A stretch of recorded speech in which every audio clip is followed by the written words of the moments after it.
A day before my sister's wedding, I got a bank alert. $12,000 charged reception services. She snapped, "Don't act surprised, you don't even have a life to spend it on."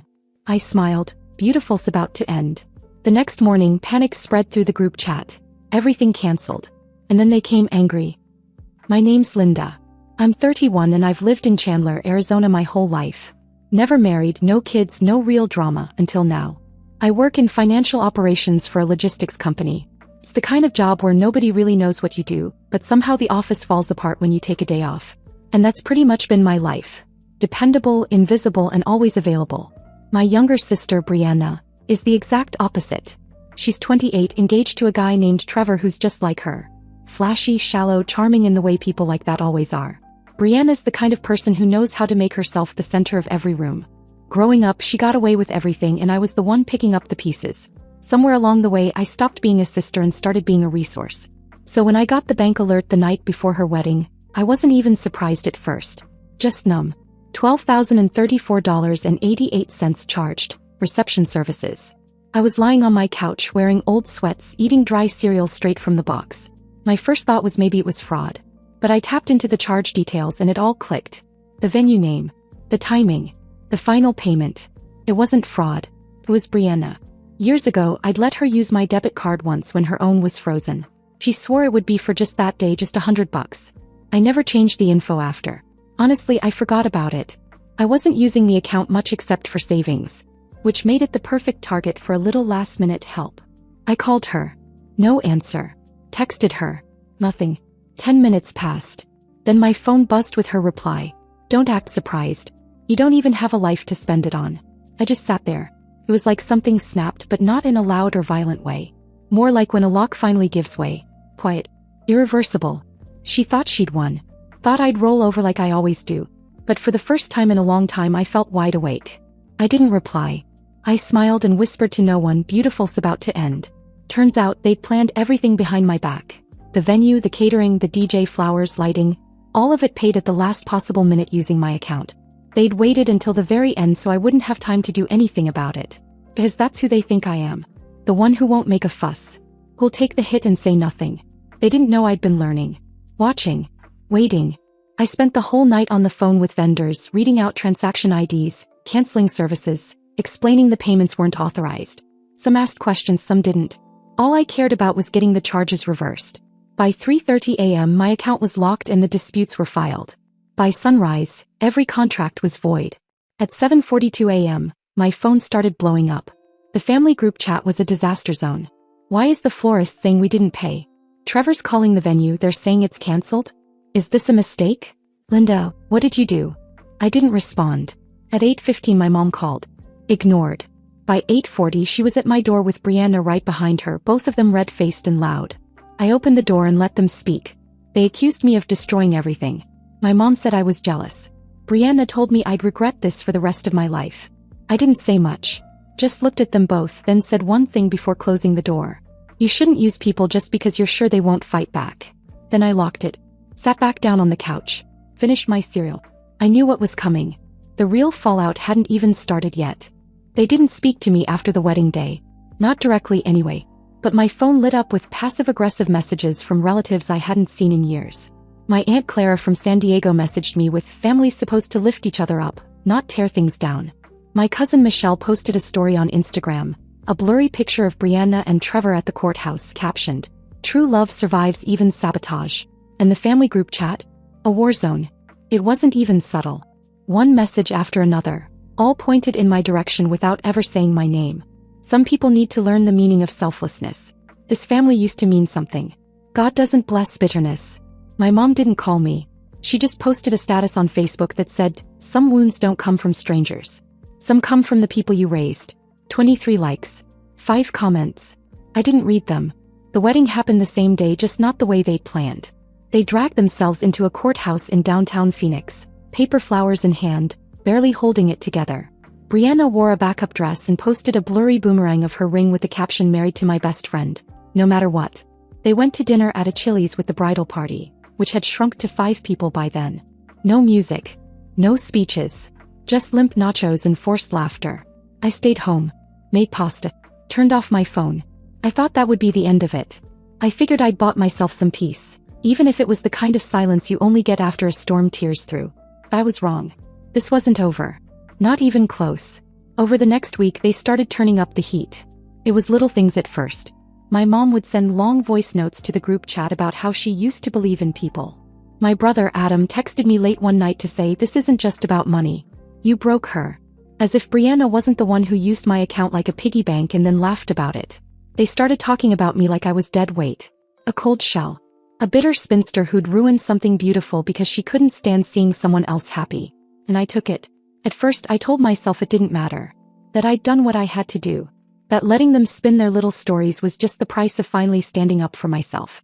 I didn't respond. I didn't defend myself. I just tried to move on. But it wasn't that simple. Every message sat on my phone like a stone. Every dig chipped away at the old version of me that still wanted to be accepted. Still wanted their approval. I kept hoping it would fade, that they'd get tired, find a new problem, move on. They always did. But this time they didn't move on. Because they weren't done punishing me. 2 weeks after the wedding, my mom showed up at my apartment unannounced. I hadn't changed the locks yet. She walked right in like she always used to and started talking before I could even stand up.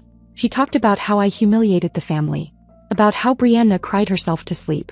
How I've always kept myself at a distance and acted like I was better than everyone else. I didn't say anything. I just sat there. Then she said something I hadn't expected. She looked me straight in the eye and said, maybe if you had a husband or kids, you'd understand what it's like to want something so badly. And that was the moment I stopped being quiet. I stood up and said, you know what? I'm done. Done being the family atum. Done letting you all treat me like I don't matter unless I'm useful. You're all fools if you think I'm still the same person who sat through your insults just to feel included. If something happened to any of you tomorrow, I wouldn't drop everything and come running. You've shown me who you are. And I finally believe it. She didn't say a word. Just stood there blinking. Then turned around and walked out. That was the last time she came over uninvited. I stood there for a while after the door shut. The room felt quiet in a way I'd never noticed before. Not empty, just finally mine. It was the first time I said it out loud. I'm not going back.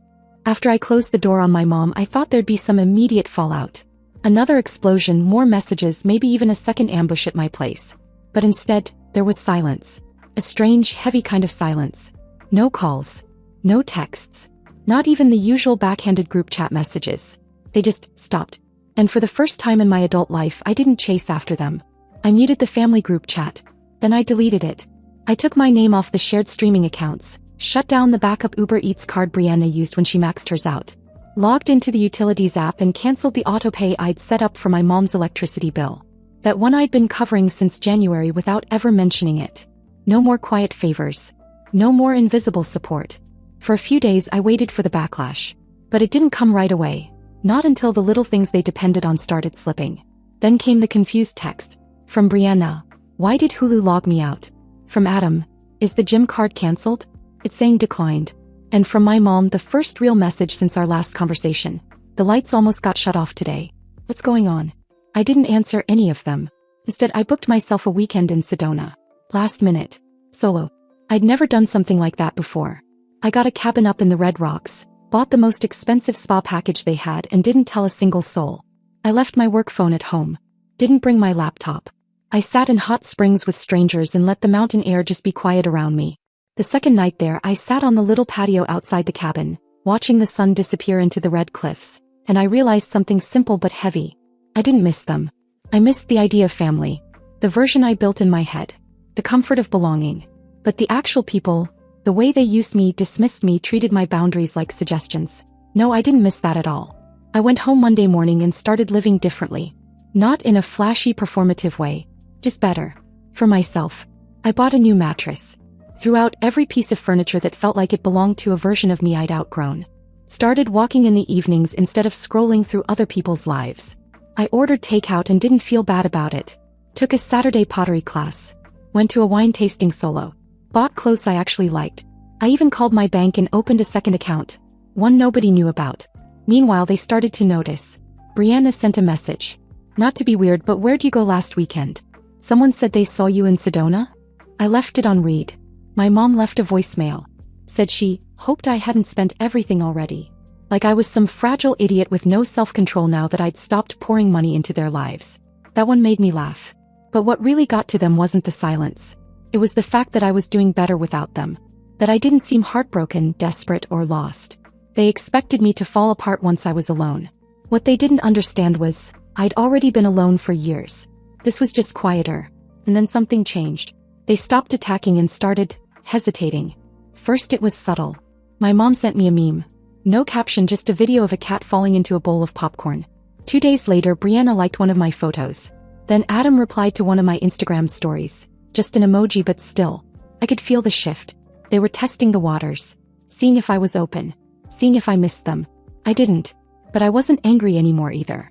Because the truth was, I'd found something I didn't know I was looking for. Peace. And for once, I wasn't afraid to lose people just to keep it. It was a Tuesday late morning when the front desk at my office buzzed and said I had a visitor, family, something about an emergency. I almost didn't go. But curiosity won. When I walked into the lobby, I froze. Brianna. Hair curled, heels too high for this heat, sitting with her legs crossed like she was waiting for a table at a trendy brunch spot. She looked up, smiled like we were still sisters who exchanged holiday recipes and texted goodnight. She stood up and said, "We need to talk." We didn't go into my office. I led her outside to the edge of the parking lot where there was a quiet bench under a half-dead tree. She sat like it was a throne. I stood. She started slow. Told me she missed me. Said she didn't like how things ended. Said Trevor even thought it was too far, and that he barely talks to her when I come up now, which was a surprise all on its own. She mentioned how awkward it had been since the wedding, how people still asked her what happened, how the energy at the courthouse felt cursed, and how she wished she could rewind. And then she pulled out a paper from her purse. Folded. Highlighted. It was a legal letter. From the wedding venue. Apparently, after they lost everything the night before the wedding, Brianna had her best friend post a long, dramatic Google review calling the venue a scam, saying the staff screamed at her, ruined her gown, and held the deposit hostage. The venue was now suing her for defamation and damages. She handed me the paper and said she needed me to testify.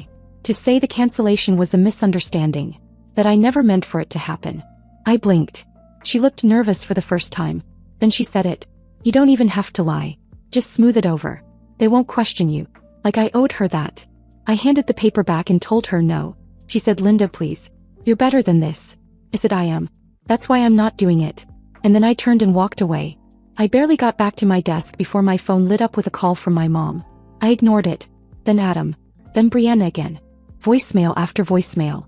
The volume of panic was building and I could feel it through the screen. But I didn't answer. That night at 11:23 p.m., I got something I hadn't expected. A text from Trevor. We'd never messaged before. I didn't even know he had my number. Read. "I don't know what they did to you, but you've got them terrified. And honestly, respect." I stared at it for a while. Not because it mattered, but because it was the first time anyone, even tangentially, admitted they saw what was happening. I didn't reply. The next morning I woke up to something worse. An email alert from my bank. Unusual login attempt from a new device. Then another. Someone had tried to access my old account. Not the new one. The one Brianna still had credentials for from years ago. The one I thought I'd locked down. I moved fast. Called the bank. Confirmed no transfers had gone through. Reset everything. Added new verifications. I even set up Voice ID and transferred the remaining funds into my private account. They were getting desperate. And sloppy. That same afternoon I went to my storage unit. The small one I never told anyone about. I dug out the locked box I kept for emergencies. Inside were all the old paper records. Bills I'd paid for them. Notes. Screenshots I'd printed. I hadn't known why I kept them at the time. Maybe some part of me always knew. I wasn't just done being their safety net. I was done pretending it hadn't happened. They thought cutting me out would teach me a lesson. But it taught me one instead. That my silence was their favorite weapon. And now that I wasn't using it, they had nothing left to hold over me. 2 days later, my mom sent me a text that just said we should all sit down. As a family. Brianna followed it with, "We've all made mistakes. But we're still blood." I didn't reply to either. I just booked another weekend away. Alone. No announcements. No pictures. Just me, somewhere quiet with my phone on airplane mode and a journal in my bag. They were scrambling. And I was finally still. Flagstaff felt like another country. It wasn't fancy or healing in the spa and crystals kind of way, but it was quiet. That was all I wanted. Quiet. A motel on the edge of town, a diner where nobody looked twice at a woman eating alone, and a local bookstore where I could disappear for hours.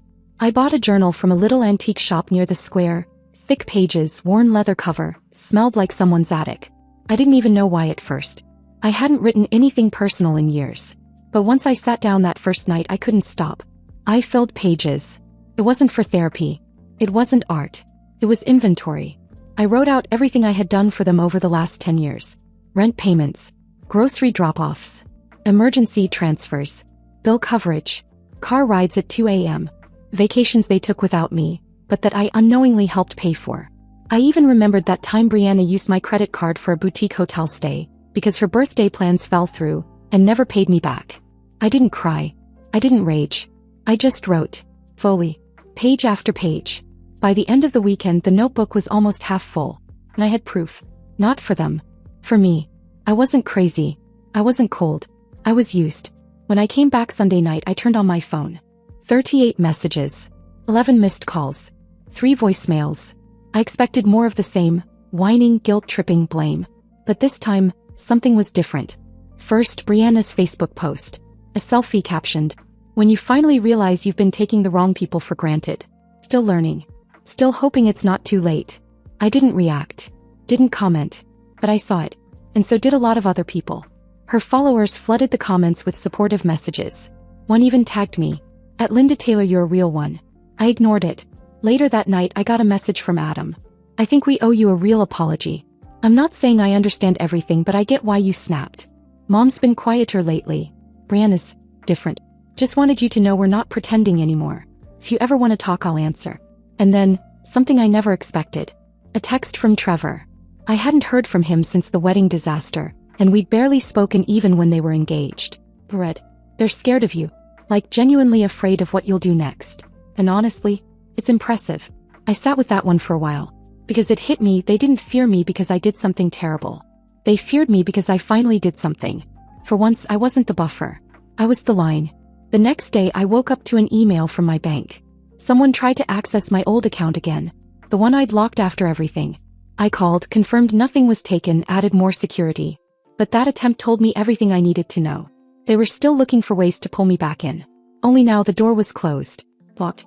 The same day, I found myself driving out to a small storage unit I'd been renting for years. I didn't even remember what I kept in there.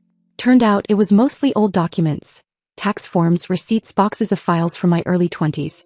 But tucked inside one of the folders was something I forgot I had. A manila envelope of handwritten IOUs from Brianna. Little notes she'd left around the apartment years ago when we were still roommates and she was constantly borrowing cash. "I'll pay you back Friday. Love you. Cover me this time. I'll Venmo you later. Promise I'll make this up to you." He never did. I held that envelope for a while. Thought about sending her a photo. Then I didn't. Because this wasn't about collecting debt anymore. This was about letting go of the version of me who needed people to admit they were wrong before I could move on. Later that week, something else came. A surprise group text. Not the same old family group chat. A new one. It was called Family. Just that. No emojis. No inside jokes. Just the 3 of them. Brianna was the first message. "We want to take a trip. Just us. No drama. No expectations. You choose the place. We'll cover everything. We just want time together. Real time." I stared at it for a long time. Then Adam replied. "We mean it. No guilt. No asking for anything. Just showing up." Then after a pause, my mom. "You deserve better from all of us. Let us try." It should have felt manipulative. Part of me braced for that. But it didn't. It felt cautious.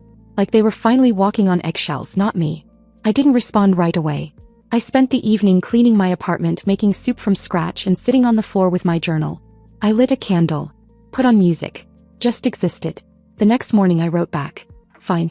We'll go. But I set the rules. I pick where. I pick when.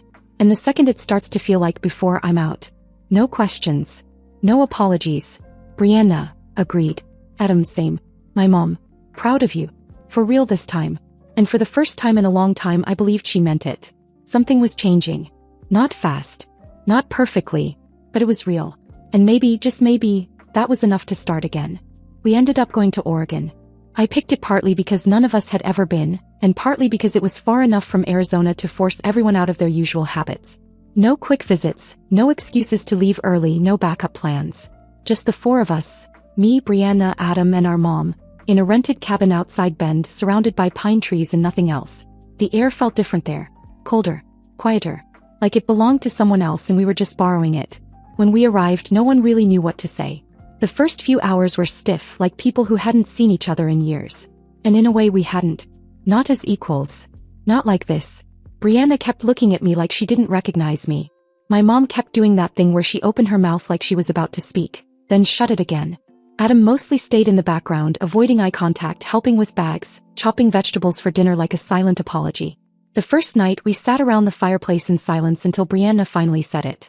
"We were awful to you. All of us." I didn't reply. He kept going.